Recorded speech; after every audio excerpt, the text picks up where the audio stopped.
Okay, so let's talk about something kinda out there. You know those moments people describe, these profound, almost unbelievable experiences, a feeling of timelessness, or maybe a complete unity with the universe? Well, we're about to dive into a groundbreaking new theory that might just reframe everything you thought you knew about what's going on in those moments. I mean, listen to this. This kind of experience gets reported all the time, across every culture, all throughout history. And to the people who have them, they feel more real than reality itself. So, what are they? And that's the big question, isn't it? What is actually happening inside the brain when someone feels this way? Is it some kind of a spiritual glimpse into a reality beyond the physical? Or is it just a bug, a glitch in our neural hardware? For the longest time, it felt like you had to pick one of those two sides. Yeah. Traditionally, the explanations for this stuff have been split into two totally opposing camps. So you've got these two camps, right? On one side, you have the metaphysical view, which says, see, this is proof consciousness is way more than just our brains.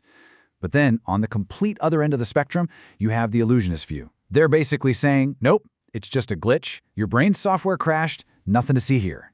But here's the thing. What if that's a false choice? What if both of those views are completely missing the point? The theory we're digging into today suggests there's a much more elegant and, frankly, more scientifically sound explanation. And this third way, which comes from a researcher named John Cantillo, isn't about transcendence or some kind of catastrophic breakdown. It's all about reorganization. The core idea is called constraint reorganization. Now, I want you to pay close attention to those words, lawful and coherent. This isn't chaos. This isn't random. The theory argues it's a structured, even predictable shift from one stable state of consciousness to another. And here's the perfect metaphor to get your head around it. Think of your consciousness as having an operating system. These wild experiences, they're not a blue screen of death. They are your consciousness just switching to a different OS mode, like booting up a different but still fully functional environment. So, if we're going to understand that switch, first we have to get a handle on the default settings, you know? The rules that govern our normal, everyday reality. Think about it. Our normal conscious experience is constantly being stabilized by what you could call a mental user interface. There's always a little map pin in the background anchoring you to here. There's a clock anchoring you to now. And there's a user profile anchoring you to me. These things are always running, creating our stable sense of being a self in a specific place and time. Now, the official term for this is indexical anchoring. And here's the really crucial bit. This stable, you are here feeling we all have, it's not just a given, it's an organizational achievement. Your brain is constantly working behind the scenes to maintain it. So how does this OS change actually happen? Well, it's not random at all. It follows a pretty clear pattern. First, you're just in your normal everyday state, right? Your here, now, me interface is just humming along. Then, something happens, a trigger. Maybe it's deep meditation or sensory deprivation, something that messes with the usual data stream. That's when the anchors, the pen, the clock, the profile, start to loosen up or decouple. And then, bam, your whole experience reorganizes itself around a new set of rules. It shifts into this different, but still totally coherent mode. Now this right here is a really, really important distinction to make. This theory is explaining a non-local presentation, that is, the subjective feeling of being everywhere or existing outside of time. It is not claiming non-local information.